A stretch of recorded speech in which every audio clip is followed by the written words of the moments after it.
Well, good evening, everybody. Hope everybody's had a good day, a happy video game news day, if that's how you saw it. Um, so today I've got a very special guest. This is Cesar from Cesarcade. This is a fantastic channel. If you guys haven't taken a look, but he's here. He's going to be doing a little bit of drinking with me. He's tell him what you're having, Caesar, and tell him what you're having, and then introduce yourself. All right. Well, today I am having some Bella Maria. It's Pennsylvania pink Catawba wine, and God, that sounds good. this is a Sorrenti established in 1981, and this is the logo for it. It's got a really nice looking lady on there. I'll tell you the contents of it as well if it's back here. 12% 12%, contains yeah. it's a sweet wine. I've never actually tasted any sweet wines in the past. Today was like one of my first tries, and I fell in love with it. I was gonna say sweet wines are good. I love to drink glasses of sangria. That's a pretty common thing Hmm. I drink. Is yeah, I love sangria. Love a good on the drier side, like a good Pinot Grigio on occasion. And then if you've Oh never yeah, tried them, the Australian Malbecs are really good too. I'm about to give those a shot.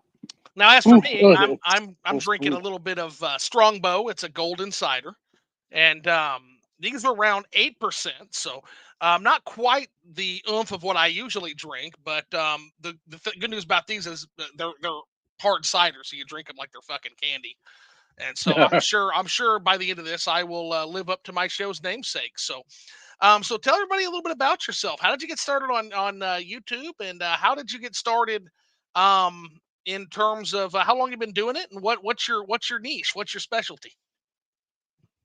Well, I started YouTube on a whim.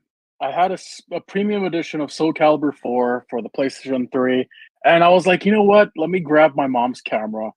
Let me film an unboxing for it, and it is still on YouTube to this day, and it's crunchy. The quality is awful. I'm playing music off my PlayStation 3 in the background, Okay, and sounds like something I do. it's yeah. I mean, it was that's how a lot of videos were back then. Honestly, if you think about it, like nothing was HD yet, so I try, besides the consoles, and even those were kind of like sub HD for most of those games. Right. But I just did it on a whim, and I couldn't stop. I just kept going with it. I covered video games for a few years before I started transitioning into action figures, Hmm. and that kind of took a life of its own. And eventually, I decided maybe like 3 or 4 years ago. Actually, it was more like 2 years ago, where I decided to jump back into the video game hobby, covering them on YouTube and just talking about games, collecting. And I kind of split the channels in two because the fan base from one isn't necessarily going to cross over to the fan base for like the video games. Hmm. So that's exactly what I did. So I have two separate channels. I tend to focus more now on the Cesarcade, Okay. since that's where my heart has always been from the very beginning. But I do occasionally upload on the figure channel as well, but you know, I've seen. much I'll less, I'll have to much get less that link frequently. from you, and we'll put that in post. That way, everybody can see both of your channels for sure. All right. Absolutely. So now, when you say that you grabbed your mom's camera, so has that always been an interest you've had, as in like videos and things of that nature, or is that something that came later, or is that something that you've been doing since you were younger? It was always something that I thought about as a kid, because I always used to have like these Godzilla toys and these little figurines, and I always said how I wanted to make my own like stop motion movies with them, but I never did. And it wasn't until I saw some people unboxing games on YouTube where I was like, hey, maybe I could do this. You know what I mean? And then I tried it, and like I never looked back since. So videos was always on my mind. And then at that point, I was taking some video college courses Okay. on video editing. So it just kind of spawned into what it is now. This kind of became a passion, so something that came in. And now, Yeah. now in terms of video games and collecting toys, now I know you're probably like me. You've probably been collecting you've probably been into toys since you were young. But same with video games. What was kind of your path towards getting into games? Because ludology is always an interest of mine. how people get into that game culture. Where did you enter that at? Is there a specific game you can think of that was a gateway into the hobby? When I was very young, I remember my earliest memories were on the original Nintendo system. So NES. games like the NES, Mario Oh Brothers, yeah. Duck Hunt, Punch Out, and Super Mario Brothers 3 were like the main four that I remember playing. I think those were the ones we really had only at that time. Right. And those were my earliest memories. At some point, they just kind of it just the system started having issues as far as I remember. And hindsight now, it was probably an easy fix, but back then that kind of knowledge wasn't widespread. We didn't have the internet back then, so we eventually, the system was pretty much done for. Or Ooh, so we thought. Maybe it was just fine, but we used to blow into our cartridges a lot, so that didn't help always. matters. That didn't help matters. So eventually, I remember waking up one day from a nap, and my father and sister were playing the Super Nintendo, and he had just bought it with like it came with a stack of games from I don't know where he bought it from, but and that at that moment when I started playing that for the very first time, I played games like Mortal Kombat. We had the Super Mario World, uh, freaking what was the other games we played? Mario All Stars on that system. Those games were what shaped me into the gamer I am these days. So those were like my earliest memories, and from that point forward, it was Nintendo, and then Sony, and then Microsoft, and we were never a big Sega family. So I got into those more recently. So Sega's more recent thing, but in general, you were like kind of the Nintendo and the Sony area. Yeah, definitely. And that's kind of like yeah, I kind of had a similar trajectory. Started with the NES, got a hand-me-down NES, then moved into now I had a Sega Genesis and a Super Nintendo, so I ended up having both growing up, which is rare. But I had both and got to experience a little bit of both. And then I kind of off-boarded in the Nintendo 64 era. My Hmm. dad never did to the same extent. My dad was he loved Shadows of the Empire, which was fun. Like That's a great on game. Nintendo 64, yeah, dad ended up getting the 64 for that GoldenEye 007, which I did enjoy that in Perfect Dark. So there's some in 64 I enjoyed, but essentially I kind of offboarded in that area because basically what happened was I played Super Mario Brothers and I was a huge fan of 2D Mario. And Hmm. I remember playing Super Mario 64 and it wasn't a bad game. I enjoyed the shit out of it. But I remember thinking to myself, it's like, yeah, I mean, this is cool. I can't wait to see what the 2D Mario on this thing looks like with the 64-bit graphics. And lo and behold, I had to wait a little while for that. And when it became apparent that I wasn't going to get 2D Mario, which was kind of the pyramid block for me in gaming, I'm just kind of like, and then Zelda went the way it went. I'm just kind of like, I'll go find something else to do and didn't really get back into gaming until the Nintendo Wii showed up of all the damn systems. Because it had the Wii Sports, it had which it had the 2D Mario, first one in 18 years on a home console, and then skipped the Wii U, and then the Nintendo Switch has got me back in to an insane extent. I've never had as many damn games as I've had for the Nintendo Switch. I'll tell you, it is. I see your shelves there too. I mean, yeah, it's a very collectible system. I've actually had to downsize some of it myself lately. Oh, I can imagine. Yeah, curation. That's the thing. Like I say I like to use the word curation for a collection, but and I guess in the grand scheme of things, it is. I mean, if you've got thousands and thousands of Switch games available, but at the end of the day, like Caesar, if you have 400 fucking Switch games, is that curation at this point? I don't know. I kind of don't think so. It's definitely something. Like I've noticed that I went through a phase maybe like a couple years ago to a Right. year ago where I was buying anything that I can on the Switch, Mhm. even games like multi-platform games that look better elsewhere. I was like, I'll take the hit graphically if I can play it portably. And then Mm, at some point, after like my last like limited run package came in with had like 5 games in it that I ordered like 2 years before they got to me. yeah. I was I was like, I have no interest in these games anymore. And I started realizing at some point that okay, let me look at this game. Is this a game I'm going to see myself playing portably? No? Okay, then I don't need it on the Switch. So I started, like getting rid of those games, trading them away. And, if I really have a desire to keep a game that I really like, I'll keep it. But if it's something that I can get on another system that looks better and plays better, then I'm going to tend to go that way.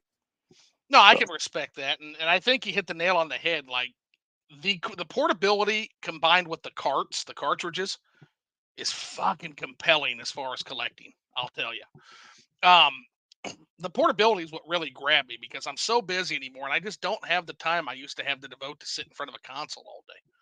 And I'm often I traveling for same. work as well, and so so that's number one. Number two, the other thing that I can't hammer home enough is that there's a lot of data out there that suggests that a lot of these so-called casual gamers aren't actually casual gamers at all. I would fall into the well, not anymore, but prior to the Switch, I would have fallen into the casual gamer demographic. And I wasn't a casual gamer, Caesar. I was a lapsed gamer. I was a gamer who this industry no longer catered to, no longer was interested in serving me with the experiences and the gaming dishes that I wanted to eat. And so I just went off and found other shit to do. Gaming lost me to its competition, which is everything that's not gaming. Um, Right. Now, that changed with the Switch, and the Switch did something that I think is underrated. A lot of hardcore gamers look at the Switch and they say, well, it's a bunch of ports. Well, yeah, it's a bunch of ports to you. You've seen them before, you've played them before. To me, who skipped entire generations, these are all brand new games. I'm in like fucking Candyland here on the Switch. Like you're giving me, for example, the Crash Bandicoot trilogy. Never got to play that. Now I get to. I think the Tomb Raider trilogy just got announced. Looking very good. I'm Oh very yeah, excited. that looks Very great. excited to play those games. Um, and it's just a curated collection from across time. If you had told me that fucking zero tolerance, really zero tolerance from the Sega Genesis was going to get a physical Switch port, I would have told you you're full of shit. And yet, sure enough, I go to my shelf right now and there's fucking zero tolerance, which is I can't even tell you how obscure of a. Have you ever heard of zero tolerance, Caesar? I don't think I have, no. Yeah, this is like literally a joint that only came from my childhood. I swear to God, I'm the only person on earth that ever played this goddamn game. Never heard What of it kind of either. game is it? It's a first-person shooter on the Genesis, On the on the Genesis. Sega Wow. Genesis, bro. It's a first-person shooter, and it's kind of like Doom. So essentially, the whole scenario, it's great. So you're this elite cadre of soldiers, and aliens have invaded a space station called Europe 1 and are trying to crash it into the Earth. And so you start at the bottom of the space station and you work your way up, and you start in the hangar, then you get into like the barracks and you get into like greenhouse level, and you basically climb up, and your goal is to basically you have zero tolerance. So you are killing everything in your way. Any alien scum, you're killing them. And as you go up the ladder, now you can avoid killing everybody. The problem Mhm. is, in order to get the password for the next floor, you have to kill all the bad guys. And so once you do that, you step in the elevator, you get a password to the next floor. If you don't kill everybody, if you're trying to speed run, you don't get the password. But it does allow you to Right. speed run and go all the way up to the top and kill the main bad guy. There's three levels of there's 56 different shooter levels. It's a password type game. I'm not sure. I think the Switch will have saves. I haven't got to play it yet. But then what's also cool is you have five different peeps, and these five different people, um, that's your live. So every one of your specialists, if they die, you lose them for the whole rest of the game. And when you lose Oh all wow. five, it's game over. And so it's really exhilarating to try to go through this. Now it's primitive as hell. Think Doom on the Super Nintendo. We're talking that level of primitive, Yeah. where the enemies don't have backsides. Like It's just the one enemies are sprite. always facing you. Yeah. Right. But it was a game we enjoyed, and like literally I remember going to my grandmother's house. She was in the trailer court called Cottonwood Cove. We'd go there and we'd play Genesis. Zero Tolerance was one of the games we would rent constantly. I never owned it because we couldn't find it in stores, but we'd rent it. And we would make up these elaborate stories, and we even had a name for like the main bad guy on the space station. And but we had yeah, it was a game that was really fun. And so the fact that this game that nobody's heard of, like nobody's heard of, and yet it's on the Switch somehow. That to me is the power of the Nintendo Switch. It is a combination of some of the best first party output I've ever seen Nintendo put out, combined with the classic games of yore from all systems. They've kind of done a good job of curating the best of the best. Now there's a few misses here or there, like we don't have Grand Theft Auto 5. We don't have Mass Effect, for example. People scream about that game, how good it is. Um, Dishonored, I'd like to have eventually. There's games I'd like to have in particular from just the last generation.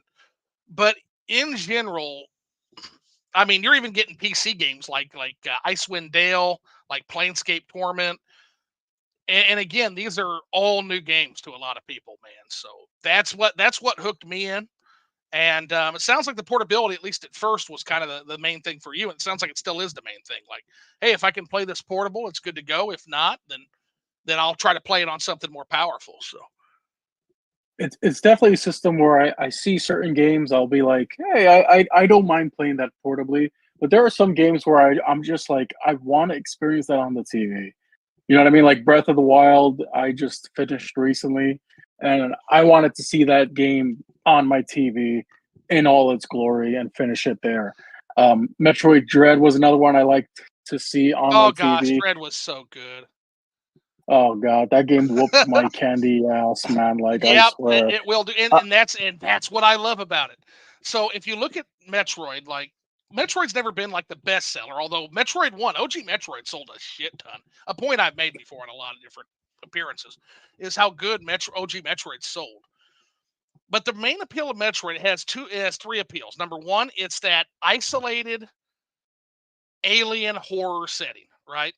mhm, That's step one to making a perfect Metroid game. Step two, intentional or not, sequence breaking. You got to be able to go elsewhere. You got to be able to speed run. Got to be able to sequence break. Got to be able to go places you shouldn't be. mhm. Number three, and this is huge, difficulty. The appeal of Oh, Metroid and the reason why Metroid has the prestige it has, despite its lack of sales compared to a Zelda or a Mario, people still put it in that trinity: Mario, Metroid, Zelda, right? The yeah. reason for that is because Metroid fills a niche that the other two do not and cannot fill. It is, if you want to think in arcade terms, it's that Defender 2 cabinet in the corner, that smoke filled corner where all the hardcore gamers are at trying to beat each other's score in Defender 2, an extraordinarily complicated game to master. And that's what Metroid was. Metroid was fucking hard. Metroid had fake bosses. Metroid had in ways that led nowhere. Metroid would literally fake you out when you thought you were beaten. You literally had to escape before it self-destructed. Metroid was a hard, Mhm. and over time, I think Metroid lost a lot of its appeal because Metroid got easier with time. Super Metroid, great game. I can beat Super Metroid in my sleep. Absolutely can. I just played Metroid Prime. Now, some people say a lot of that is because of the controls, because I honestly saw Metroid Prime almost more of a first person shooter than I saw it as a Metroid game. There's no sequence breaking. There's no real Metroids. Like I shat myself when I played Metroid Prime and the Metroid busted out, and I was running around because I didn't have an ice beam. So I remember running around like a chicken with my head cut off. Like, oh shit, what do I do? Is there some way to freeze this? Is there something I can shoot that puts ice out? Oh no, you just shoot it. You just shoot it. It's like, oh, okay. Well, that's not a fucking Metroid then. But Dread brought us back to that. Dread was a hard game. Dread was it had sequence breaking built into the game, like would literally reward you for sequence breaking. It was Mhm. hard. It had a it wasn't on some ship up in the air, some sterile environment. It was actually on a planet again. Mercury Steam ought to be proud of themselves. I've gushed enough about that game, but yeah, what was your takeaway from playing it? Man, Dread. Whew. Dread had a lot to live up to because I've been playing Metroid since Metroid 2. Oh, that's another And great one. so I really enjoyed Dread. It did kick my ass, and oh my gosh, like there were times where I was literally raging at how strong some of those bosses and mid bosses were. But I really did enjoy it. My only complaint of Dread is that the music wasn't as strong as Oh, it I was in agree. previous I games. now that is completely fair. Yeah. The soundtrack wasn't memorable for me. If I no, I So think that's fair, and I actually agree with that. Now that I'm sitting here thinking about it, when you compare it to like OG Metroid or even Metroid Two, Super Metroid, yeah, it's hard to argue with. I think you're right there. I actually think you're correct there. Hey, what's good? Got a couple people in. Radbash Gaming showed up and he said Tomb Raider. Yeah, I'm super psyched for Tomb Raider, bro. And then Mandy's in here. Hey, Mandy, how's it going? Hope your night's been good. how's But everybody doing today? oh goodness. Hope you're drinking like I am. Oh yeah. I hope everybody's drinking good. Yeah, I've got so for folks in the chat, I've got Strongbow cider. And yeah, see, Caesar's got a delicious sweet wine, Bella Maria.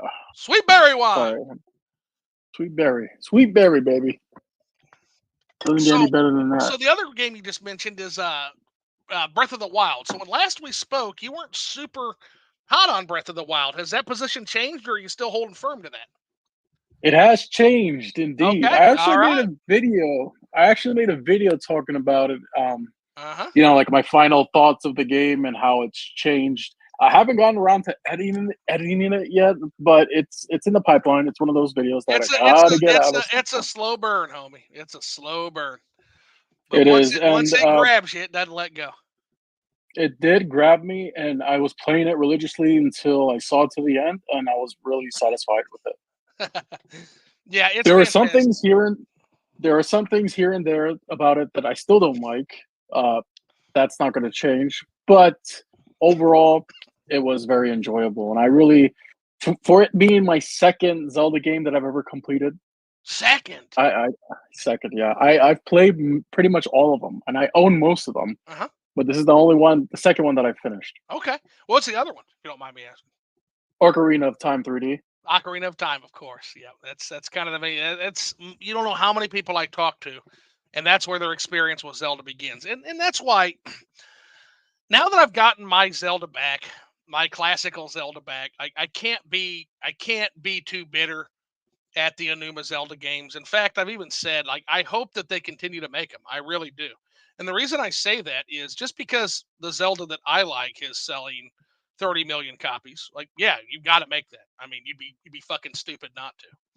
But at the Right. same time, the Zeldas that a lot of folks grew up with, the Wind Wakers and the Twilight Princesses and the Skyward Swords, these games now for what Zelda's potential is, it's they sell terribly. But in terms of what video games as a whole, you're talking about an audience of anywhere from 3 to 5 million people that will buy those games. And if you're any other video game company, you would kill to have that kind of sales consistently. So I hope I do. I'm glad I'm finally getting the Zelda games that I've been asking for 25 years. But Mhm. I do think that there's room for both styles of Zelda now. I've mellowed on that in my age.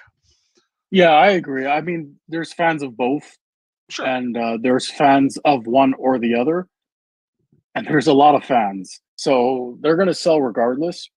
But I definitely agree with you on that. There's Serve all definitely room for markets. both. Serve all markets. Yeah, exactly. For real. And again, I know, and the reason I say that is I know what it's like, Caesar. I don't want to see these Enuma Pazelda fans. I don't want to see these Pazelda fans go 25 years without their Zelda game. I don't want to see that happen. Yeah. It makes you really bitter, man. Like, trust me. Hmm. You go back and see some of my writings, like when Skyward Sword was announced, or when fucking Wind Waker oh man, Oh, I oh was God, I can only I, imagine. Caesar, I was so fucking angry. I was so angry. But Enough to miss an entire generation. um, in part, that was more to do with Mario than Zelda. But yeah, and that's the thing. Like, Jay from Cold Nights is becoming a bad influence on me. in terms of the GameCube, and you a little bit as well. I'm starting to soften on the GameCube a little bit. Um, the Metroid Prime was a fantastic experience. Everybody in Twitter was yelling at me today about Thousand Year Door because I'm like, what is this and why the hell should I care? And By the way, Twitter exploded on me. happy birthday to the GameCube. September 14th is its North American release date. Is it? I Is it remember really? correctly. Well, Yep. you know what? From a not fan, happy birthday because everybody deserves a birthday. And again, I am softening on the GameCube slowly but surely. Jay streamed that Eternal Darkness game. That's cool as fuck. Oh yeah. Like that's really cool. Had I known that existed, I might have been a little more interested. Metroid Prime was good. Metroid Prime was legit good. That's my favorite game. That's my favorite sixth generation game of all time. Terrific Metroid experience. Prime. You talk about a killer answer to Halo. Like, oh yeah, there it is. Like, and again, part of that comes from the fact that I had the Switch. Oh, there's the OG. Nice. Absolutely. Is that where the it's Hollow? at, baby. Is that the Hollow? No, the No, Hollow is the second one. the second one is the Hollow. So you're talking about echoes right there. Look at that. Oh God, that's beautiful, man. And so that gets us into another thing. So you have one of my favorite video series on YouTube. Oh, And that's thanks. the holographic covers. Like, what was it that made you come up with that? Because that's awesome, man. I love that series. It's so cool seeing the video games that did that.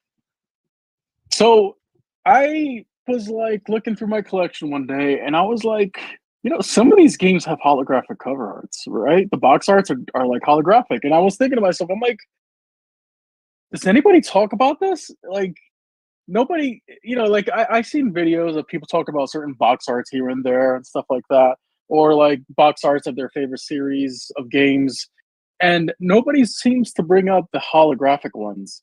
And those are the ones that are usually like the most striking. You know what I mean? Like when you see it on a game shelf at a game store, that's the one that grabs your attention the most, in my honest opinion. Because I mean, the damn thing is sparkly, it's shiny, it looks cool, it's got a rainbow effect 9 times out of 10. So I was like, you know what? I'm gonna make a video series. At first, I was gonna make one big video, but then I realized I can't cover every damn game in one episode There's because tons of them. there's tons of them that I still haven't even gotten, and I'm still getting more to this day. Hell, I've even written down a list of the ones that I just picked up since, and I already have like 9 episodes planned out. I already have those all written down. Right. I'm only on episode 6 right now. Right. So I have like 3 more episodes to go, and I've already have enough that I picked up since I've written those down to make another 2 episodes, maybe 3. So I don't know, man. I just figured it was a cool idea to make a video series about them because not anybody talks about them. So Mission that's what I accomplished. did. No, it absolutely is, homie. I got to tell you, like I literally stop what I'm doing to watch those because it's so cool, and it's so interesting because like you say, there's a lot of them, but at the same oh, look at that. I just picked this one up the other day, okay, and I'm like, wait a minute, XCOM had a holographic box art, so I decided to. I'm like, wow, there's so many that I'm still discovering to this day. I just went game hunting with my friend, and we hit up a few game stores, and I was surprised by how many I still haven't discovered yet. So I had to start writing some down or buying some of them, and it was like I was going down a rabbit hole. Well, it's interesting because, like you say, there's so many of them, but yet, in terms of like the grand scheme of things, if you look at like overall all game releases, there's not as many as you'd think. Right. What's interesting, so it's a great concept because there's enough of them to where there's a solid concept for a series, and yet at the same time, there's a few of them enough to where they still stand out in the marketplace. I find that really cool. Especially the ones on the Switch. One of my favorite ones, and it's probably lost a little bit of its luster and its value, and I'm okay with that because I don't buy games for value. I buy them to eventually play all my collection. I tell myself anyway, the goal is to eventually do a in-depth Mungunzo style review on every Switch game. But it's the Celeste copy that was from Limited Run Oh, Games with the holographic foil. And that is gonna show up at some point in one of my future episodes. do you have it? It Yes, I It's actually beautiful, dude. I ordered that one off eBay. I paid more than I would have liked to, and this was before they announced that it was gonna get reprinted. But I Right, was like, "Hey, at least I have the one with the beautiful pink holographic box art because right. that thing is gorgeous." Well, and that's it is a work of art. And again, I'm glad for that general release because I'm not like a lot of people who get mad about that shit. Like I want as many people to be able to experience Celeste as possible. And Oh, yeah, absolutely. there's a lot of old cusses like me that they won't fucking touch it. They won't touch the shit if it's digital. I'm like that. I won't even touch a digital game. And I'm so the same way nowadays, yeah, yeah. and I'm glad that more people are able to experience yeah, games like this because it's like I'm not gonna gatekeep anybody from playing a of game just course not. because I spend thousands of dollars on it. You know what I mean? Like Right. more the merrier.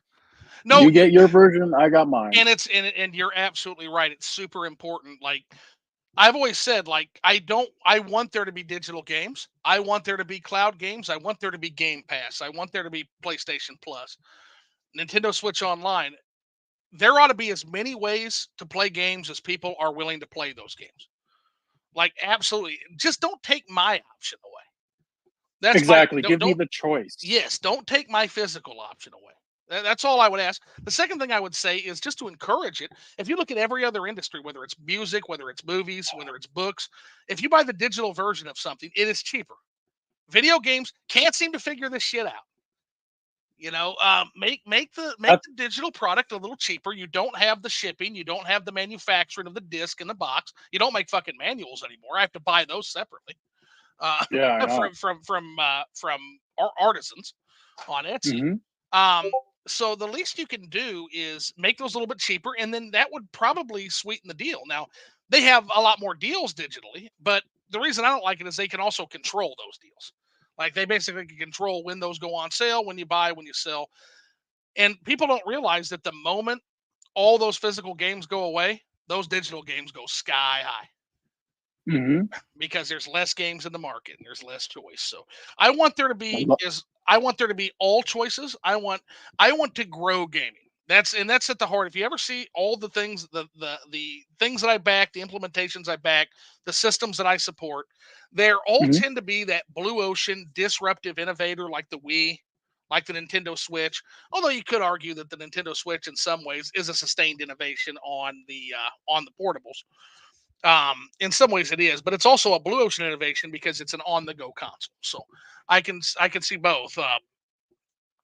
But that's what I like to look for because I've said for years that we do have an issue where gaming is not really growing in terms of console gaming. It's just riding the macroeconomic trends. It's riding gamers getting older and having more income. It's riding the trend of population increase, expanded markets. Like China just opened its markets at the tail end of the Wii, PlayStation 3, Xbox 360 era. That was a huge opening market. So all of this growth you yeah. see, a lot of the growth, especially in consoles, is just macroeconomic trends. So my question is, what are video game companies doing to prepare for when those macroeconomic trends inevitably go into reverse? We saw it a little bit with the pandemic, and OJ from Player Essence in my conversation when we were talking, and he pointed out that hey, the pandemic did show that gaming is viable in an economic downturn. My counter to that though is that in that we had the pandemic, which was shutdowns, global shutdowns, which took most of gaming's competition off the table. So I would actually Right. argue that even though it was a downturn, gaming was uniquely situated to benefit from that downturn. Whereas the next downturn is going to be more of a traditional macroeconomic decline, where not only is gaming not uniquely have its competition close to it, but on top of that, the other competitions, such as going outside, is going to be there and it's going to be much cheaper. So I mean, I in never did that in the first place, so but now we can with the Switch. See, now we can go play games outside, and that's kind of one of the and maybe that's part of what the Switch is. But I guess my concern is you've got Microsoft and Sony that are doing their thing, and Sony seems to have completely been consumed by its battle, its staring contest with Microsoft. So it's essentially emulating the Games Pass type model, which is what Microsoft wanted. Microsoft was always a shield initiative to kind of stop Sony from moving downstream into PC, and it succeeded. Right. It was a protection of Windows, is what Xbox was. So it succeeded in its goal. So now you see Xbox doesn't seem to care what you play on as long as you play its games. But Right. at the same time, you've got Nintendo, and that kind of leads us into, I guess, the news of the day, which is that it looks like Nintendo is, for the first time, I can confidently say that they are getting ready to slow kill the Switch, Caesar. It's Slow kill it, huh? I don't think it's got long at this point. No, and I mean I've been resisting this for a long time, but that is not the kind of fucking direct you put out if you want that system to go another year or two. It's just not. You cannot put, and again, they've got Super Mario Brothers Wonder, and Wonder will carry that system through another year by I itself. agree. By itself. But there is no backup there. I'm not seeing it. Like I am, and not only that, but I'm actually and I'm pretty disturbed by what I saw in some cases, because you see a game like F-Zero 99, or you see a game like Donkey Kong versus Mario, which personally to me, I think that game looks lit. Um, Hmm. I think it looks awesome, but if you look at the reaction of the Donkey Kong fan base or the F-Zero fan base, they're not digging it, dog. I mean, when I saw F-Zero trending on Twitter, because I didn't wake up early for the direct. Good I thing. was like, let me.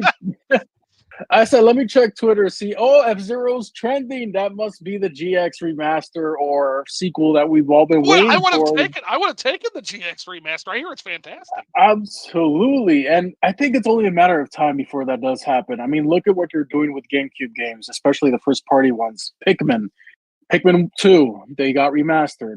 Thousand Year Door is getting a complete remake. What else? Metroid Prime got remastered, or in my opinion, remade.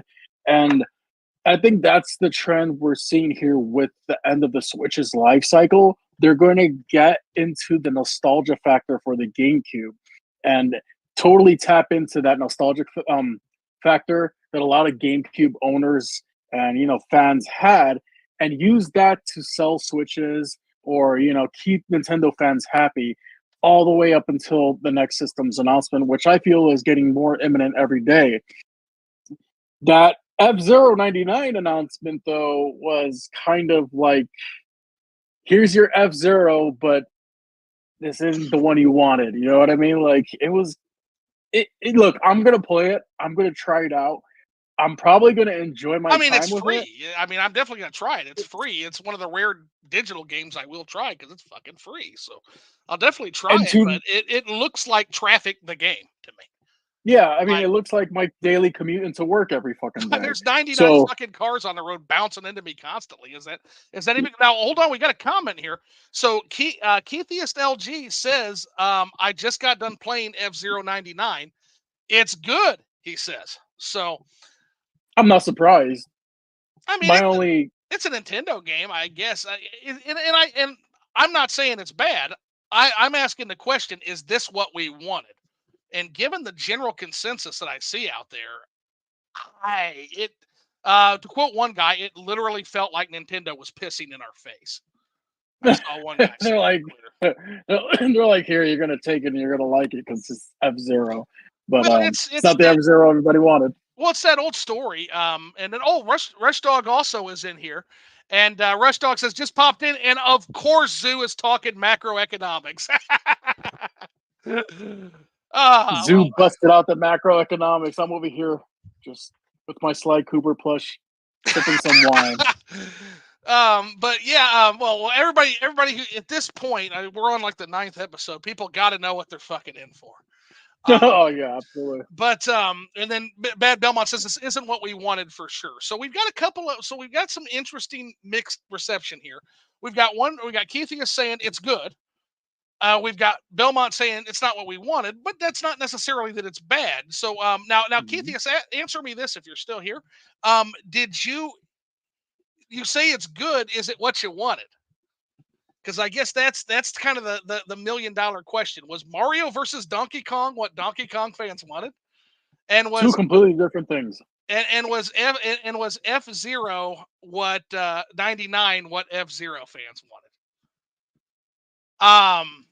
Because here's my fear.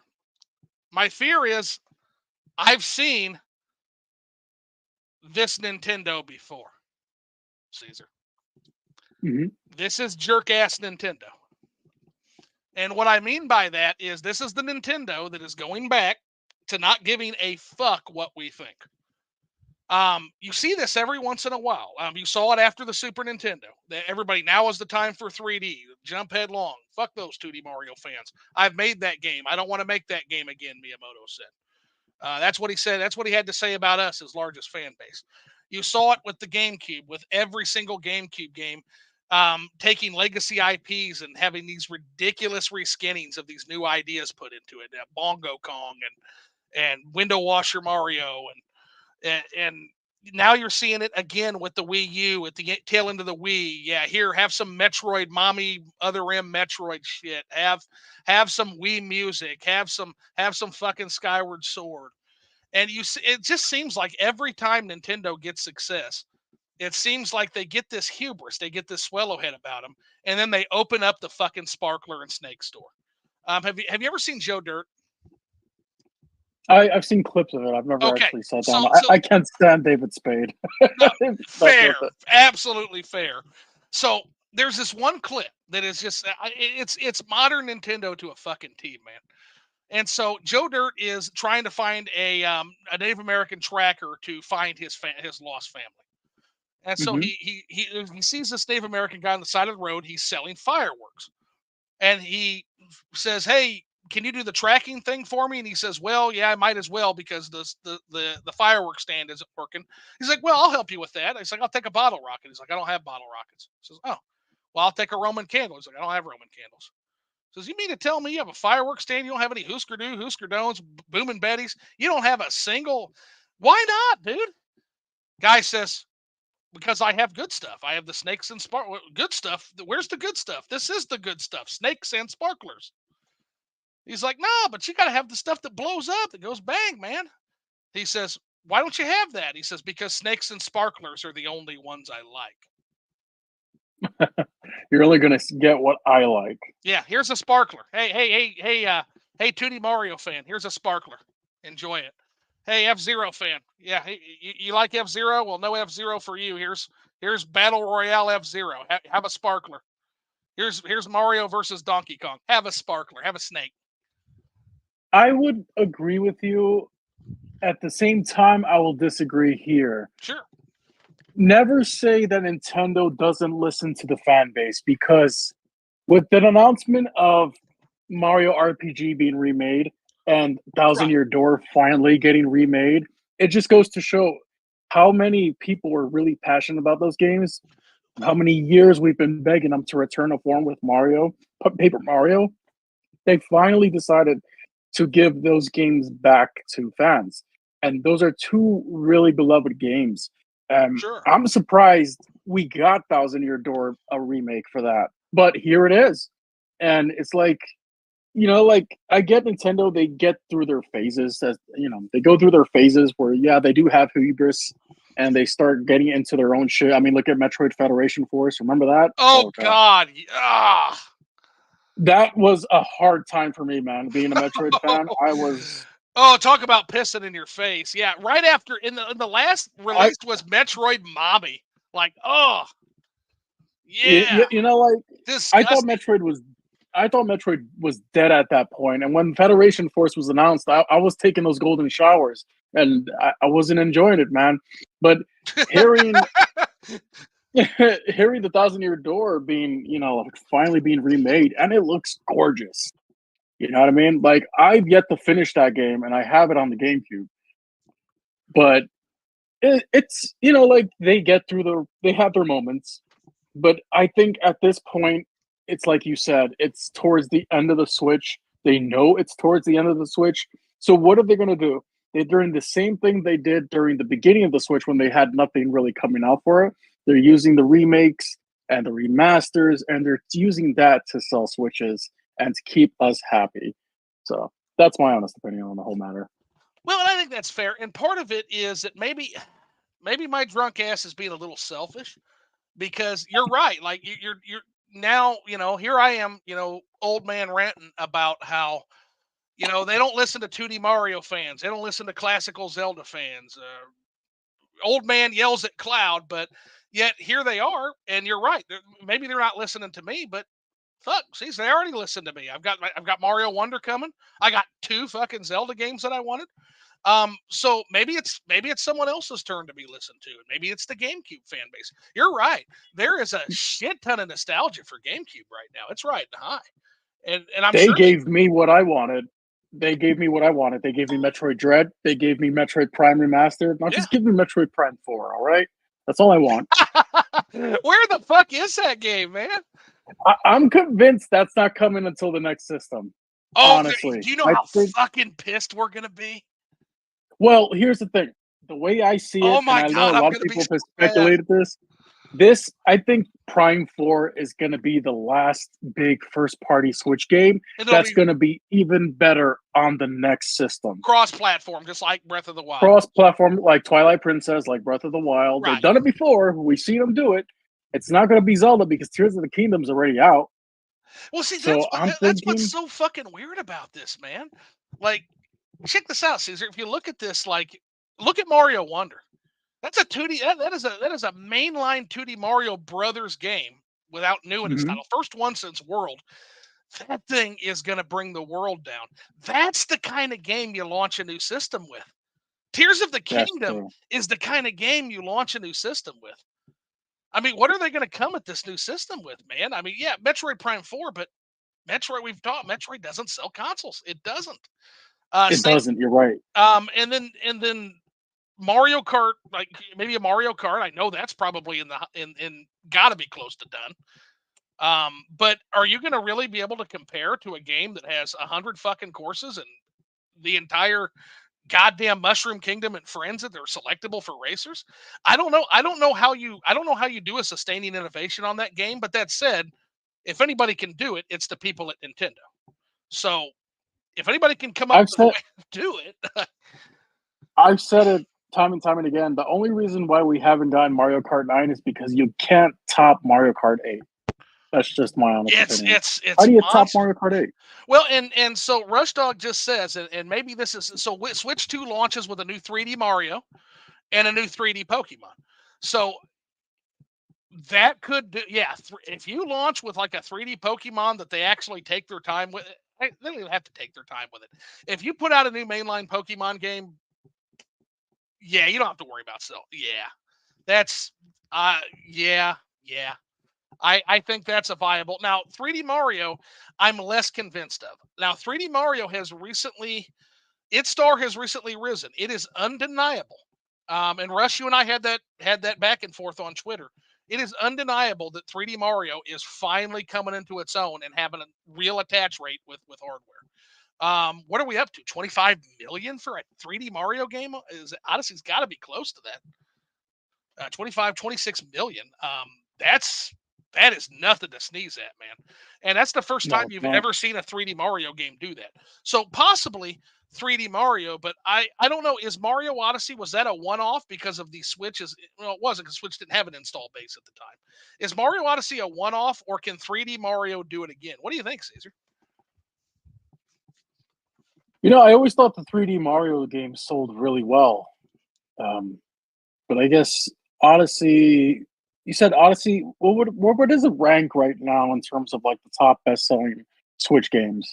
It's I hope. close. It's easily in the top 10. Um, Mhm. it's right up there, maybe even top 5. It's really high up there because you got Animal Crossing, I, you got Smash, you've got Zelda. Um, let me check actually. This is a quick and Google. then Mario Kart, I think, is the one that Mario sold the Kart's most number because one. Breath of the Wild. Mhm. I think it's Odyssey 2 has a big chance of. I mean, the Odyssey formula has so much potential that I felt wasn't in the original game. There's so much more they can do with that whole hat tossing, um, Mario possessing things. I forget what it was called exactly, but Odyssey 2, I think, is the next game in the 3D Mario series, and I do think that it can sell consoles. I mean, hell, it'll sell me on the new Switch, that's for sure. Well, and here it is. Yeah, it's number 5, Caesar. Oh, there you go. It's number 5. That's Like, incredible. that Yeah. is incredible. Now again, 2D Mario, I suspect is going to blow that away again. 2D Mario Wonder is going to be a monster because 2D Mario always outsells 3D Mario. But if they can do it again, if they can do like an Odyssey 2 and they can capitalize and they can do another 30 million, again, I think Rush and I broke the numbers down on Twitter. We had a debate on this. And I think it ended up being like a 50% attach rate during the holiday of 2017. So yeah, that to me, I mean, that's, I'm always open to changing my mind if I'm presented with data. The data's there for 3D Mario to come into its own. I mean, the last time they launched with a new console with the 3D Mario game was Mario 64. Wasn't that like one of the best-selling games for it? For the 64, yes, absolutely. Yeah. In the grand scheme of Mario, underperformed quite drastically. I think it sold 10 million on the Nintendo 64, which is half of what was sold of Super Mario World, despite the Well, population increase. and then we also have to take into account the 64 didn't sell anywhere near as well as the Super Nintendo did. True. If I remember Yeah. So correctly. if you look at how PlayStation ate into its market share, kind of the same thing. You can kind of make the same argument for Mario World's underperformance, and OJ actually did make that same argument because he said that, well, yeah, you have Mario World selling 20 million to Super Mario Brothers 3's 30 million, and they were 2 years apart, but there was no competition for Mario Brothers 3, whereas Sega brought the house down in terms of competing with Mario. So he made the point, and I ceded to that. I think that was a fair argument that wasn't Super Mario World underperformance so much as it was the fact that Sega came in and did so goddamn well. There was competition on the market. Right. So definitely something I should look at. And again, that might soften me again. I've never really examined that to the extent, but you are correct. Like Sony did really eat Nintendo's lunch, especially in Japan and especially in other areas. And that could have caused that underperformance. It might not have just been old cusses like me rejecting 2D Mario. I don't know. I'll have to re-examine that. I think that's a fair thing to examine because how many PlayStation 1 sold? 100 million? It was like double the 64, wasn't it? Oh yeah, it was. Okay. It ruled the market around that time. So maybe that's bias talking. Maybe it's my 2D Mario bias talking. I'll have to examine that. That's a good thing to point out. Thank you for that. I mean, a lot of people consider the N64 a failure, and it's wild to me because growing up, I had no idea what these consoles were selling or how successful they were. All I remember was this is the home of my favorite Mario game Right. ever. Now, So I wouldn't consider it a failure.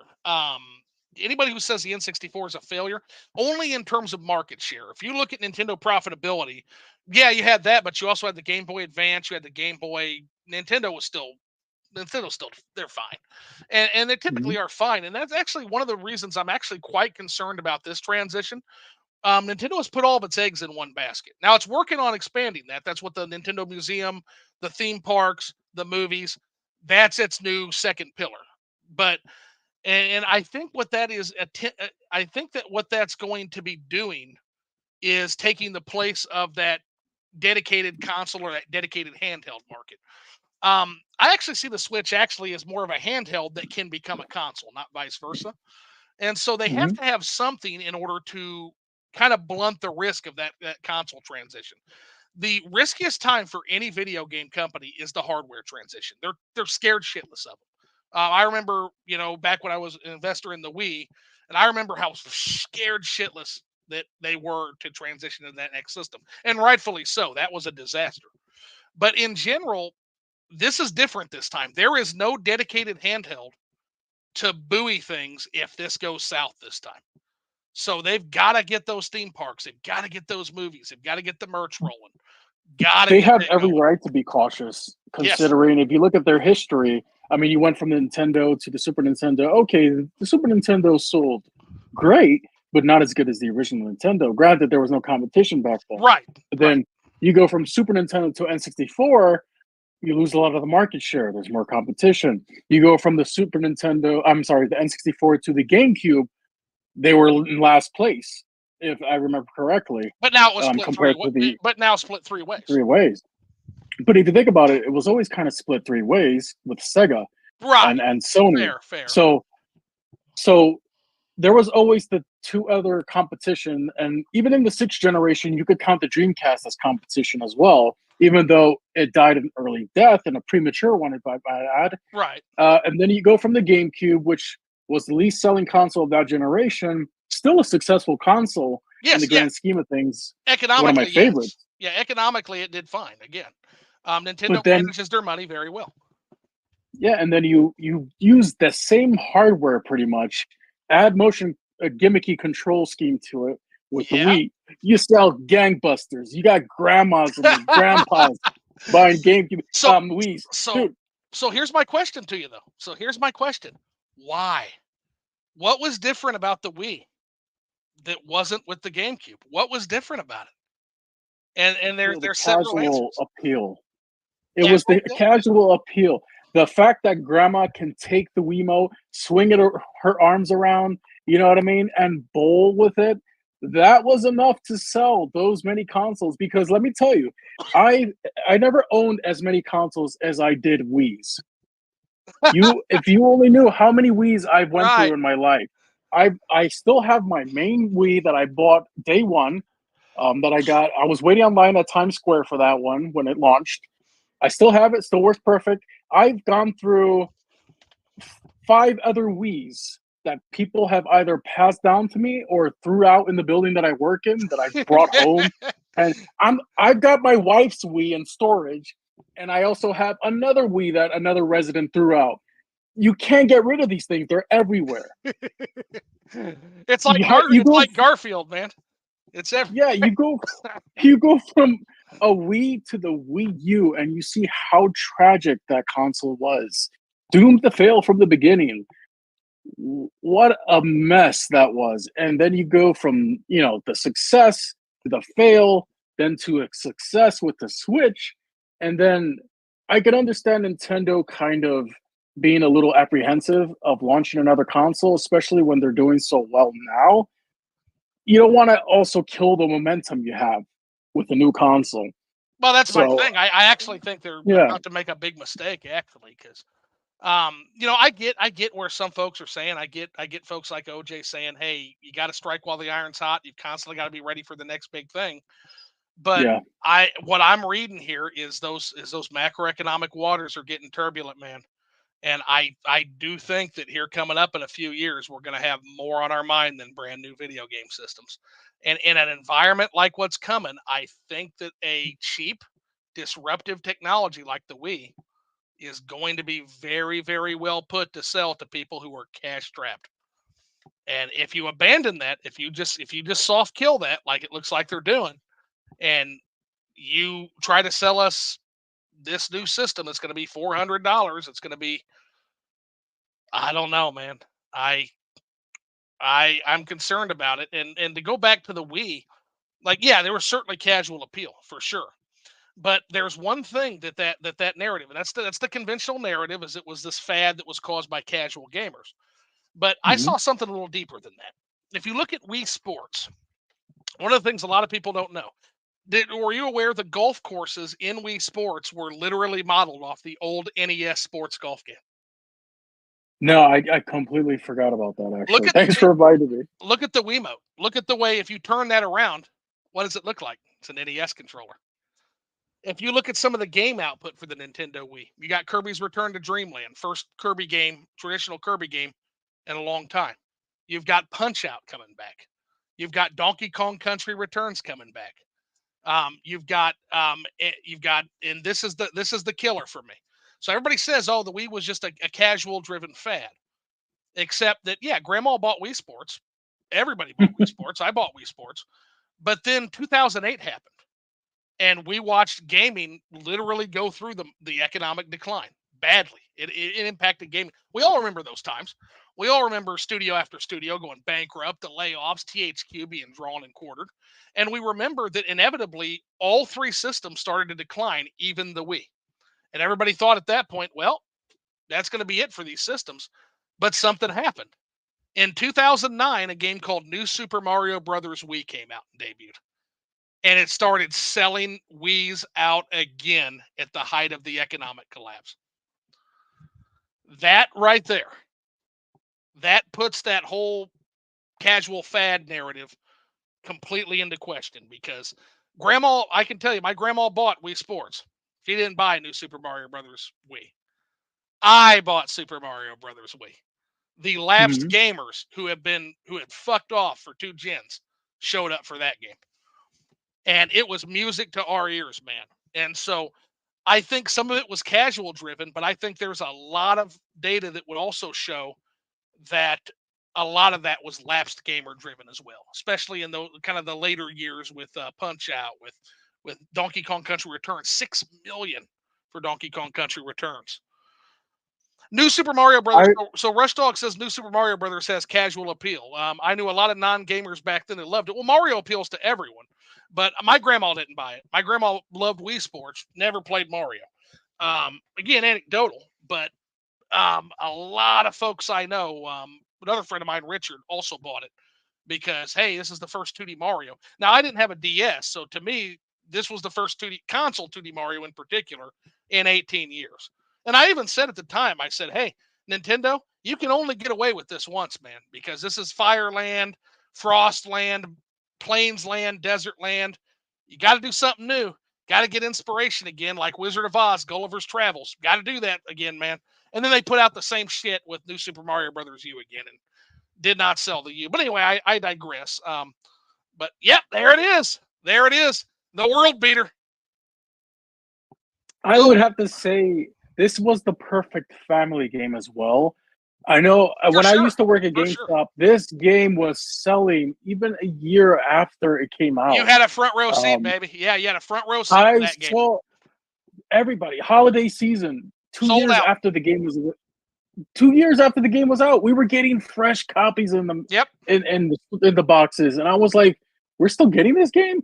It was selling. Yes. 2 years later, and I And was by like, the way, "Well, it shocked Nintendo, by the way.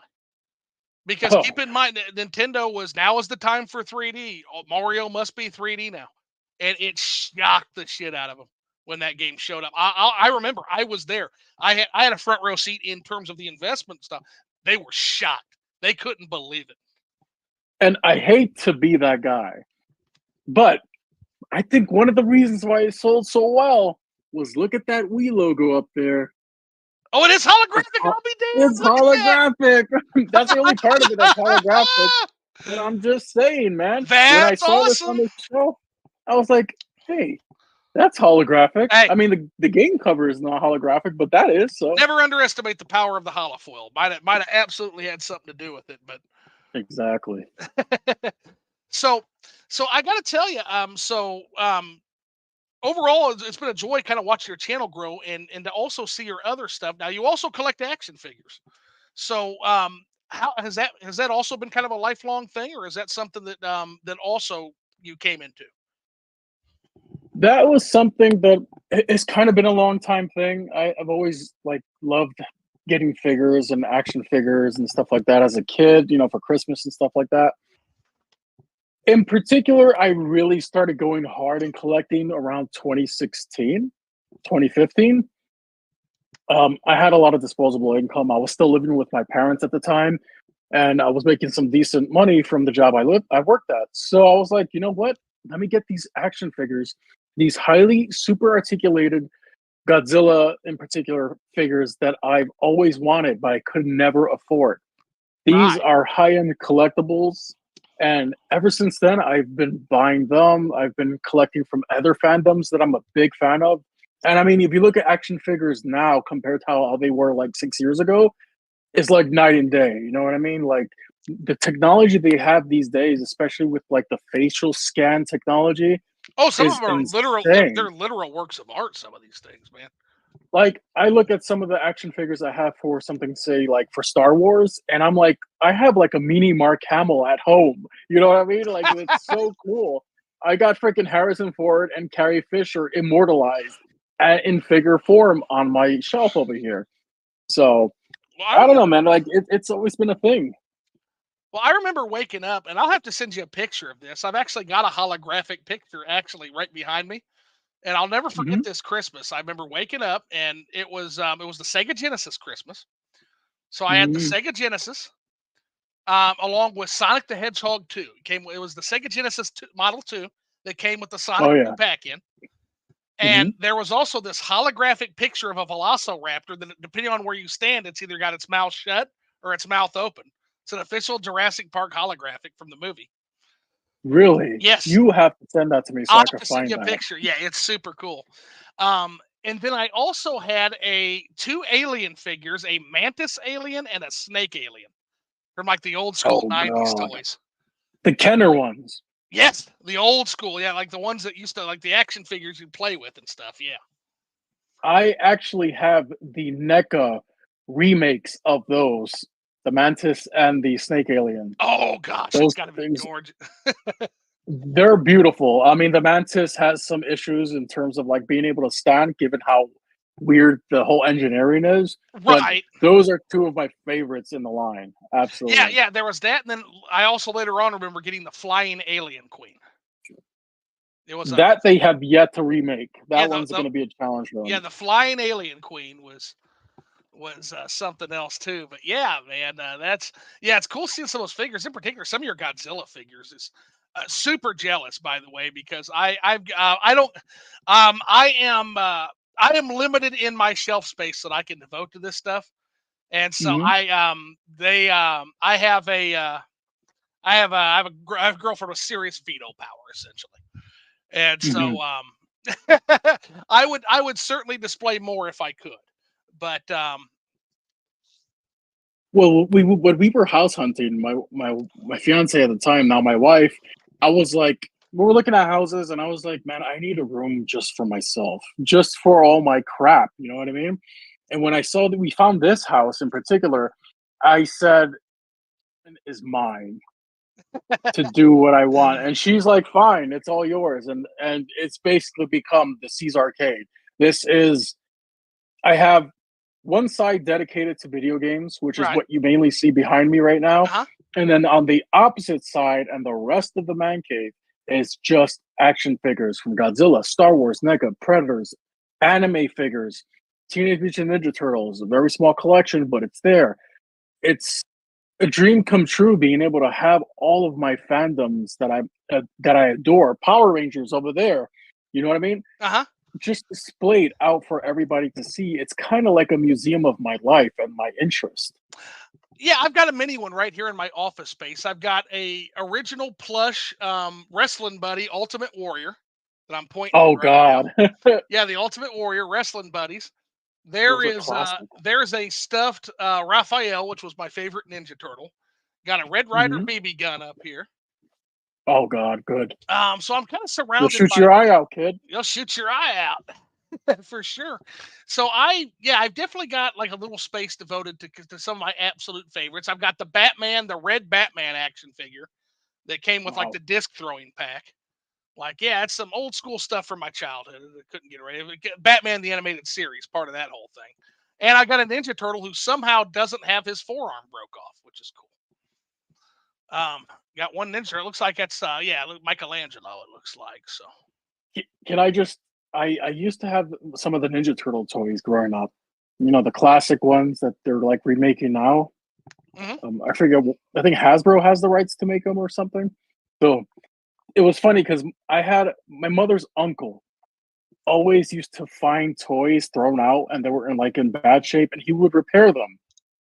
But this one in particular was a Donatello toy.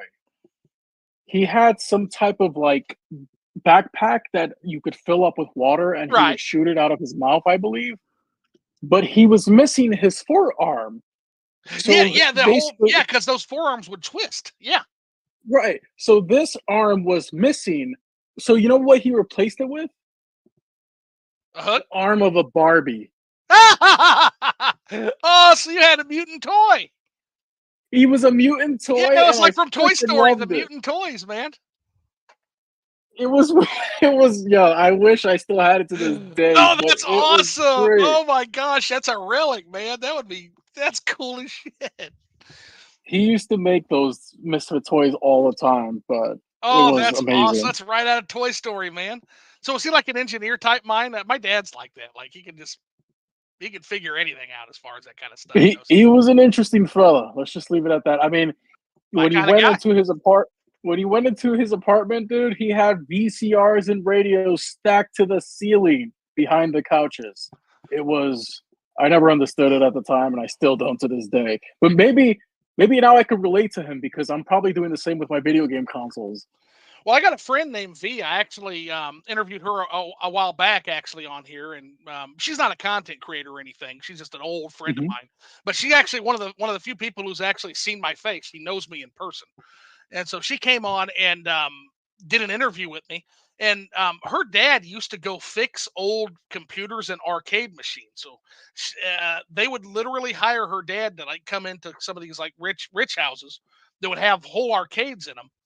And so while he was doing his thing, she used to get to actually fidget around with the arcade machines and some of these old DOS computers and some of the games that she talks about. It's extremely cool. So yeah, it's always kind of cool. And my dad had a workshop. He didn't do things with electronics, but he was always fidgeting around with cars, or Hmm. like he actually managed to do. He shoots bows, and so he was having this problem where he had this big, powerful bow with a huge draw distance on it, and it would thump Hmm. his forearm every time he'd fire it. And so he Oh actually wow. ended up taking some plastic and he literally engineered like a sleeve that he was able to that protects your forearm when you pull it back, and he was actually able to sell some of those, man. Like just Oh, that's it's cool. always interesting. I always hope that anybody who grows up has some engineering mind they can be around when they're growing up, because it has an impact for sure. It's always cool to see that one person who knows how to tinker and knows how to tinker well. That's my father. Hmm. Hands down. He's Yeah. he's my mechanic. Anything I need, Well, that's literally car what wise, that's what my dad does, is auto mechanic. Yeah, it's what he does too. yeah. But my father doesn't do it professionally. He just does it for fun. And I don't understand how he knows all this stuff. But Oh, same. the Yeah. dude, the dude, he does everything I need. Like whenever I take my car in for inspection and it fails, he's like, "Don't let them do it. I'll do it. Just buy the parts and I'll do it." This man has done my sister's vehicles, my brother-in-law's vehicles, his vehicles, my vehicles. To this day, he's always tinkering with something. Oh, He it's doesn't it's stop. it's essential to have a car mechanic in the family. If not, man, you're ooh, Absolutely. ooh. Like I said, and Save a lot of money. I'm not saying there's not trustworthy auto mechanics out there, but when you have an auto mechanic in the family, you almost load the go. Like on one hand, it's like, man, I don't want to bother dad with this, but on the other hand, it's like, man, I know he's gonna find 50,000 fucking things wrong with my car that don't need to be fixed. I know he's Exactly. going And you save yourself a couple $1,000s here and there. right, absolutely. So, all righty. Well, I tell you what, I've asked you enough questions. Do you have any questions for me? Anything you want to know from my end of things, and we'll give you an opportunity to kind of put me in the hot seat a little bit. All right, so let me ask you a few questions. You mentioned how you missed out on a few generations of video games. Largely, yeah. Um, There are a few games here or there. So there's a couple GameCube games, couple N64 games, but generally, yeah. so I want to ask if you were to go back in time and pick up a console from any generation with the knowledge you have now and experience it fully, find a bunch of games for it and collect it, what system would that be? There's probably two that come to mind. The first and foremost would probably be the Sega Saturn, and the Oh, reason, good. That's a good choice. well, the reason for it is because apparently all the shit I wanted was out there. It was on the Sega Saturn. Like my style of gaming still existed. It was just on the Saturn, largely, to a smaller extent, the PlayStation. But The PlayStation, Saturn was, if you were like a 2D gamer, which it sounds like you were, like a 2D side scrolling kind of guy, I was a the 2D gamer. Yeah. Saturn the Saturn was definitely up your Right, alley. and That system. as Rich Dog pointed out, I think on the Discord, he said that largely a lot of PlayStation, even though they had my jam, which was which I played every time I went to my friend Lee's house, was R Type Delta. was my jam. But in general, Oh, R-Type, yeah. yeah, but that was a false memory apparently, because apparently Sony literally, like Nintendo, they discourage 2D games as a policy, and that I did not know that. But it was Saturn is where my game, where Saturn was where my people were at, and I just I don't know how the fuck we missed that. I know how we missed it. It's because I wasn't in charge of buying systems at the time. My dad wanted to play Shadows of the Empire. That's what happened in GoldenEye, and To be fair, yeah. those are You great know what? games. A lot of people missed out on the Saturn, and it wasn't our fault because I remember very little of the Saturn during its heyday because of one game, and that was Nights into Dreams. I Uh-huh. remember the whole Sega campaign with the face that would come up to the screen and scream, Yeah. Sega.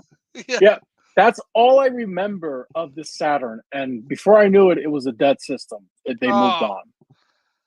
oh, So I don't blame you for missing out on it. Hell, I missed out on it, and trying to collect for it today it's insane. is it's a damn nightmare. I have a Oh, few yeah, I can Saturn imagine. games over here, and I'm satisfied with what I have. There's a few out there that I still want to get, but what I have, I'm satisfied with. The other system would, and I hate to say this, I give it so much shit, but the DVD player probably. Oh, the PS2? Yeah, DVD player. Um, yeah, That's what it was marketed as. it just seems like there is such a library there. And in particular, It there's is. one game that I'm super jealous of that I want to play. One of my friends, Vince, always mentions this, that I totally missed out on, and the oh, what's it called? Not Shin Megami Tensei, but it's a spin-off. It's the Raido Kusunoha games. Is that the Devil Summoner. That's no, it. Devil Yeah. Summoner? Devil Yes. Summoner, that's it. Yeah, so that would be the other system. Is I think in part I'm in my bitterness, I might have missed out on some amazing stuff on the DVD player. I mean, sure, I'm sure you did. I mean, no, definitely you did because Right. I owned one during its heyday, and it was probably my least favorite console at the time Oh, okay. compared to the Xbox and GameCube. Dude, I've been, Xbox has some fucking treasures on it. dude, the original Xbox is one of the most overlooked consoles, even today. Well, and again, we had one And in that. We actually had an OG Xbox in the house. It was my dad's, and it was Halo, and then yeah, like Bloodwake, which was like a boating game. Bloodwake was fantastic. Yeah, oh, he loved The, Bloodwake. Yakuza, he would play the shit out of a driving game called Yakuza. I think it was oh, called Reckless, the Reckless. Yakuza missions. Reckless, the Yakuza missions. That's the one. I have it right here. This game right here. And then, of course, there was yeah, that's it. Oh my God, you're bringing back memories now. Oh man. That was a launch title, actually, and Oh it yeah, I was watched him play. Yeah, I watched him play some of this. I even played some of them a little bit, but best looking games, man. oh dude, yeah. To this, I mean, it was gorgeous. Yeah, crashing through like the dim sum stands and shit. Oh my god, all the sparks you see like Yeah, flying no, all it over the was place with no yeah. slowdown. No, and then there was some NASCAR game he liked. God, this bringing me back just. And then there was another game that I played, and I'm like, what the fuck is this shit? And then lo and behold, it became a game that when I played it on PC changed my life. And it was the Elder Scrolls 3 Morrowind. Oh god, yeah. Changed my life, literally. That's one I still need to get and add to the list of holographic games. Elder Scrolls 3 Game of the Year edition is holographic. Yep. That's right, and Yep. I still haven't gotten it yet. I will get it though. Oh I god, will. that's such a good game. It's even made better with mods. But even the OG Morrowind that's on the Xbox, um, one day I'm going to have to go back and play that on Xbox as it is. Just to say I did. You know it's backwards compatible, right? No, I didn't. Again, Yeah. my old man brain. Some of this stuff. Morrowind is backwards compatible on the Xbox One and Xbox Series S of systems, and Okay, so that if I that manage to grab one of them at some point, that'd be probably easier than getting an OG Xbox working. Oh, I Oh mean, yeah, absolutely. I mean, I'm not taking anything away from the OG Xbox, no, but but in case, but there a lot of them are broke down now, man. Like yeah, they're getting yeah, hard to I've find. got two of them. One of them, I know the clock capacitor battery's probably leaking in there. I gotta Right, open that system up and change right, it out already. absolutely. All righty, you said you had a few questions. Anything else for me? I'm trying to think, man. All right, let me see. Kind of caught me off guard with the second question. I'm trying to think of something here. Okay, out of all the consoles that have come out, which, in terms of design, do you find is the most sexiest? In terms of design, ooh, Design. okay. Mm. Which do you find is the sexiest console? I know it's a weird question, and people are probably like, "Well, what the hell is No, he no, weird it's thinking about no. sexy That's a consoles?" no. That's aesthetics wise. Well, let's see here. Because I already know my answer, Hmm. but I want to wait for yours.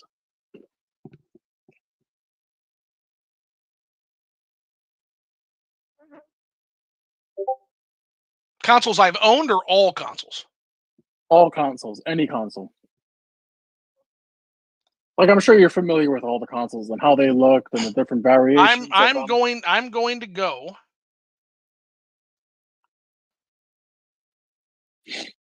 Seriously, Seriously, you look at that. Look at that beautiful wood trim, man. that wood trim does it, doesn't it? Yeah, That walnut vintage trim. wood trim. It's like a pinup model from like the 1950s. So I'll go with that just because of the wood trim. There's no other console like it unless you get some of the analog reproductions. Now any of analog shit that's cheating though because they're all gorgeous. Yeah, I'm talking like Like the official consoles. official consoles. Yeah, Yeah, yeah. I'll go Atari 2600 because of that beautiful wood trim. that is probably the least the one I was expecting the least, but it's a good answer because it's different. I What do you wasn't got? expecting it. The original PlayStation 3 model, the fat, Oh, talk about the fat cigar box. the fat Yeah, George Foreman grill, the George the Foreman George grill, Foreman grill. That's a good way. Yeah, that sleek design, that smooth top, that shininess. Oh my and god! true full backwards compatibility. I'm looking at my baby right now over there, True and full backwards. It's $599 US. with the Spider-Man font, Yep. that thing is one of the best looking consoles to this day. Giant enemy crab attack its weak point for massive damage. Damage. All righty, man. Anything else? Man, I can't think of anything else at the moment. That's okay. We're definitely gonna do this again, so you'll have plenty of opportunity to do it again. So let me see. Let me see. I got one more. Favorite video game mascot, and don't say Mario.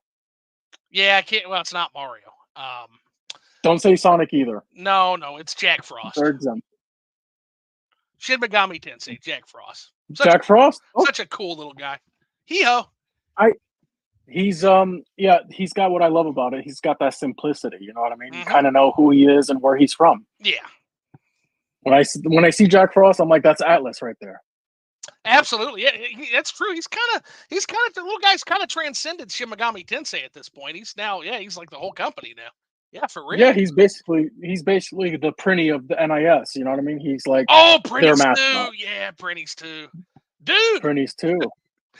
Um, I got to tell you though, newfound appreciation. I just got through playing Persona 5 Royal, and that has Jack Frost in it. But in general, oh my god, I never thought I would play a modern RPG that would finally start to rival Final Fantasy 6 and Chrono Trigger. Mhm. I got to tell you, Persona 5 is up there, man. I heard so many great things about it. I have it. I've played a bit of it. I'm on the second dungeon. The only thing that stops me from saying it isn't is it's too long. Yeah. And there's a period around Dungeon 5 where I literally wanted to stop playing. And I never had that with 6 or Chrono Trigger. But Yeah, where a game starts to overstay its welcome, you think? oh, it definitely overstayed its welcome. Yeah, I think a lot of games do that. Actually, I think a lot of games have a lack of respect for our time, and I get it. I There's an agree. expectation from some hardcore gamers that every game they play is going to be like 100 hours. But uh, working class people that work full time jobs, they don't have time for all these. Man, look, I'm trying. And I'm gonna do it. No, I'm not trying. I'm gonna get my backlog played and reviewed. I'm going to, but they make it hard when there's 3 fucking Chrono Trigger games that are all 120 hours, and then there's this Persona 5 and it's 120 fucking hour. It gets hard, And man.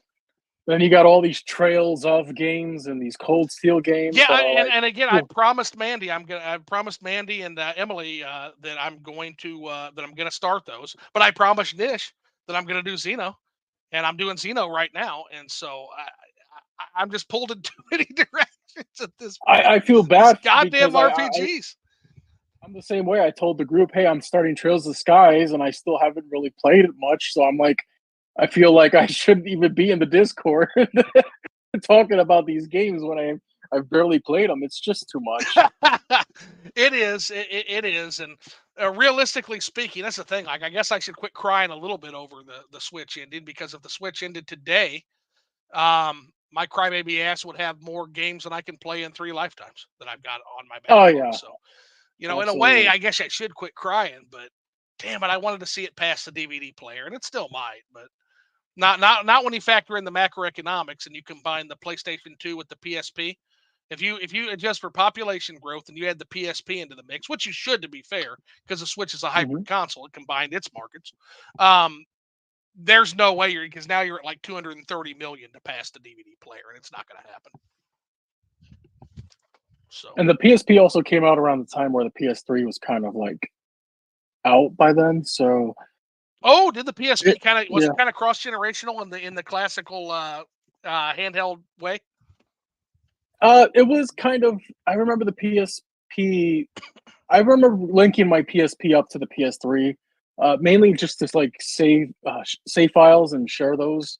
Gotcha. But it was mostly like PSP compatible with the PS3 somewhat, but also the Vita was compatible with the PS3, so it's kind of hard to say, especially since there were a lot of games that were released for the PS3 also for the Vita.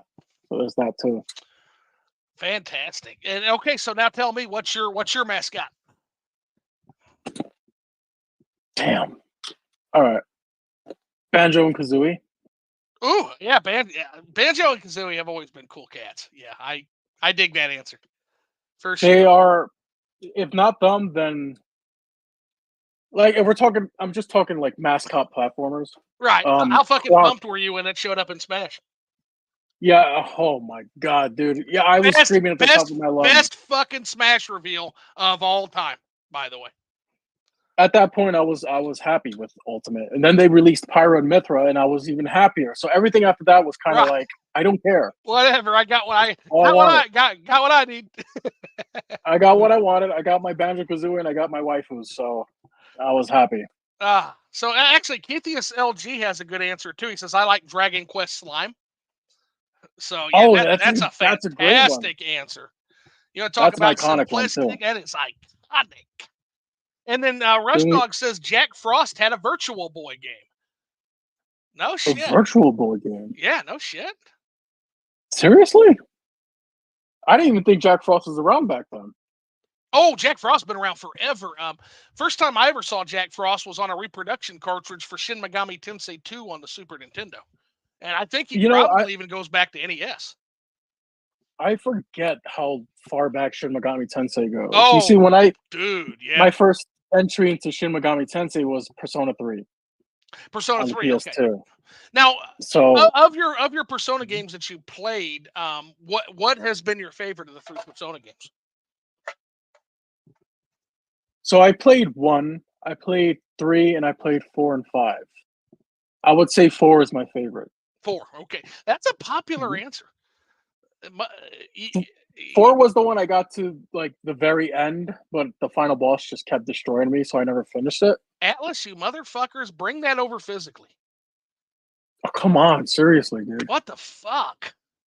Thankfully, I still have it on the Vita, Well, and that's the thing. golden. That's the thing. I actually do have it on the Vita. It was one of the first games I ordered. Was that and Zero I'm Escape? so And happy I still have that to this day. yeah, it was that was not a fun shopping trip. Those were expensive. Uh, Vita. I recently booked my trip to Vita Island after Jay from Cold Nights Gaming's Vita video.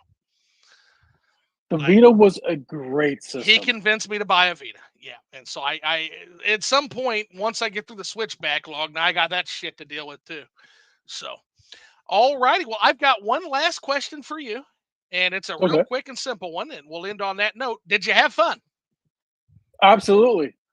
Fantastic. A Good little food. alcohol in my system. Finished Yep. the glass. Had a little popcorn in here to get me That's it. going. Good food, good drink, and good company. There's nothing like it, brother. Absolutely. All righty. Well, I think at this point, we're going to go ahead and end the live stream at this point. If you want to stay on with me for a little bit of a denouement, you can. But I want to thank everybody who came out. Let's give the chat one last look. Make sure I didn't overlook anybody because I love you all. Let's see here. So, yeah, Miss Mandia said, hey, yeah. And yeah, got that comment already about the zoo talking to macroeconomics. You know, what else is new? Yeah, Bad Belmont talking about F-099 wasn't what we wanted for sure. Rush Dog says, can you play with friends or is it 99 strangers? I'm down to play with you guys if possible. That's fucking Nintendo. So, I mean, if there's a way to, It's got to be random. it's got to be because I would love that. I would love to do is jump in there and play this with friends. But we'll see if we can. Rush, we'll see if we can work that out sometime for sure, man. I mean, can we technically play F-Zero through the Super Nintendo service online? Think so. So maybe there's a way to do it with F-099. I mean, you'd think there would be. And then Belmont says, yeah, but it's not bad. I've had a blast with it so far. So he confirms not what we wanted, but not a But bad it's game. good. Which again, Right. that goddamn Nintendo, they do that so often, don't they? Like They Nintendo will. do. Now that's one thing I have to give them. Like Nintendo, like 3D Mario is not what I wanted at the time, but when I played it, I'll be goddamned if I didn't play it and be like, this is good. Like this is a good game. It's not bad. Like I don't think they produce a lot of bad stuff. It's Not just very often. is it to your liking or is it not to your liking? You know. Hmm. And then Rush Dog makes a great point here. These Nintendo Battle Royale games can have short lives, though. Mario 35 and Pac-Man 99 got discontinued pretty fast. Yeah, so that's a concern. And again, what I'm really worried about in particular is my concern is that they're going to use this as a measuring stick for whether people want F-Zero or not. And then all the F-Zero fans are mad, and so they don't show up. And so then when that happens, they're going to be like, oh, yep, see, nobody cares about F-Zero. It has the opposite effect of what they're looking for. Right, but which is maybe why they're doing it. I don't know. That's me being tinfoil hat. So let me get that. Knock that tinfoil hat off for a second. That's silly. But at the same time, it just yeah, I'm worried that is going to be a self-destructive decision if they look at that. It's kind of like Chrono Trigger, what they did with the fucking DS port. They're like, hey, one more Chrono Trigger, you should buy more Chrono Trigger.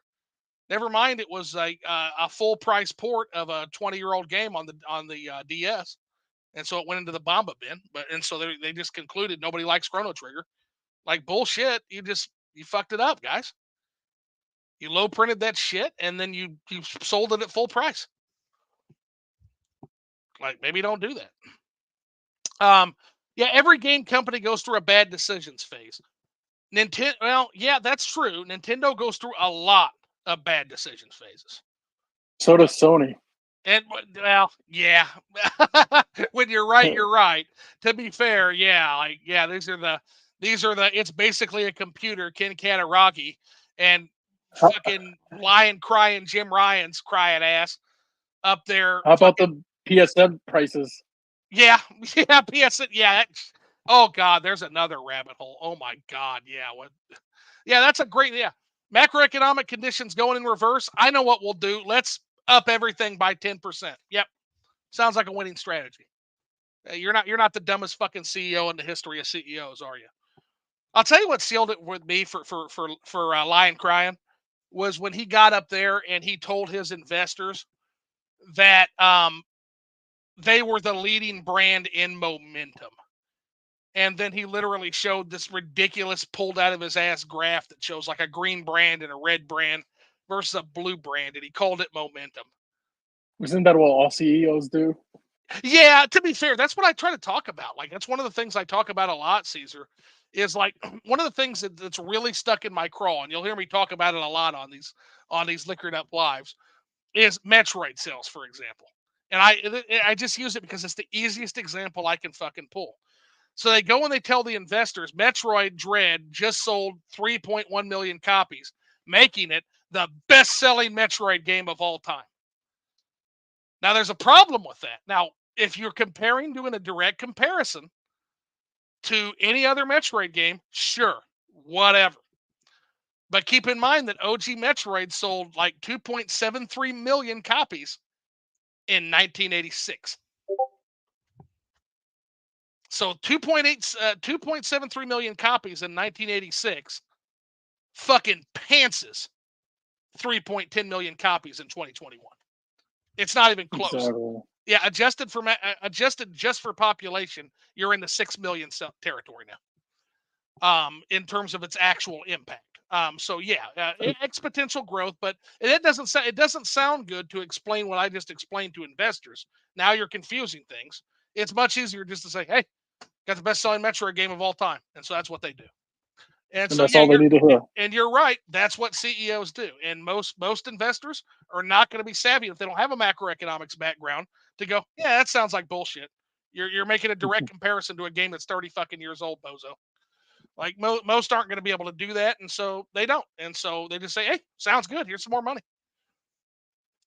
Instead of thinking, it sounds like to me like this brand is kind of still on the ropes. Like it's don't get me wrong, it's doing better than it did with other M, but we are nowhere near the heyday. So let's see. I think the Switch launches. Yeah, I read that. The 3D Mario and the 2D Pokemon. Over 102 million units sold worldwide for PlayStation 1. Keithias LG with the fact check. I love it, man. Thank you. That's about what I thought. Yeah. So So Cesar's point is well taken. That in terms of what 3D Mario could have done, that is really cutting in with a razor on that market share for sure, man. I found a Wii and a Wii U in the trash, Keithia says, and they both worked. You don't know how sad that makes me. Hey, somebody threw out a Wii U in my job too. I have it saved somewhere in my storage bin. The problem is, it looks like somebody took a freaking Brillo pad to it. Right. Oh, so even the Wii U logo was gone. But hey, it has Twilight Princess HD installed on it. I'm not going to complain. Yeah, Rush Dog saying that was a great question. I think referring to your question about the console generations that I feel like I missed. Matt Belmont says, "Yep, I had Morrowind on my Xbox One." And there you go. Says here, yeah, if people don't play F-Zero 99, we ain't getting any more games in that series in the future. Yeah, that's my concern, man. And so that's why, God damn it, I'll be probably downloading that tonight. Yeah, same here. I'm going to play it. I don't give doing my part. Doing my part. Doing my part. That's all we can do. Hopefully they let's show them there's a market. Yeah, and by the way, here's fucking hoping that they also saw how many people were playing Earthbound 0 and Earthbound. You motherfuckers, we want that game. We want that game. Go look at the statistics. It's insane what that game's doing. They covered it in one of the quarterly updates that game actually had insane levels of play. It's amazing how they still haven't given us anything like Earthbound related. Because there's two reasons behind that, and that is one is that they fucking hate us. So there's that. And number two is that Shigesaki Itoi doesn't want to make another game. Bottom line. Are you familiar with Itoi and how famous he is in Japan? Like, this guy is like literally like a celebrity in Japan. Like, oh really? Yeah, he's a writer. He's an Iron Chef host. He does all kinds of crazy shit aside from make Earthbound. And so the last game Shigesaki Itoi worked on was Mother 3. And again, I don't need a new Mother game. I just need you to do something with Mother 3, slap that bitch on a Switch cart, and get it over here to us. Just a collection of all of them. I would just be happy with that. I think that's all anybody wants. Yeah, I'm not asking for a new Mother game. I know you probably can't afford Itoi at this point. I get that. But I'll tell you what, I played a good game called Amori that literally gave me the same level vibes, and I hear Undertale is very similar too. So, Undertale was great. I loved Undertale. I'm excited for Undertale. I'm very excited for Undertale, especially after Amori. Yeah, To quote and Matt Belmont, we'll end it on that because that's a man. Localized Mother 3, you fucking cowards. I can't say it any better than that. Yeah, absolutely. So, all righty. So we've confirmed you had fun. We've confirmed you probably got a good buzz. I know I got a good buzz and didn't get super loaded tonight, so that's pretty good. And this Hey, could, there's always next time. yeah, and there's always next time. Yeah, we'll definitely do a round two, but we're gonna go ahead and end the stream, guys. I love you, and you can get out of here now. Take care. And if you want to stay on with me a little bit longer, we'll end the stream and we'll kick these guys out. We'll talk a little bit longer before we end our night. Take care, All everybody. right. Love y'all. Bye, everybody. Thanks for watching.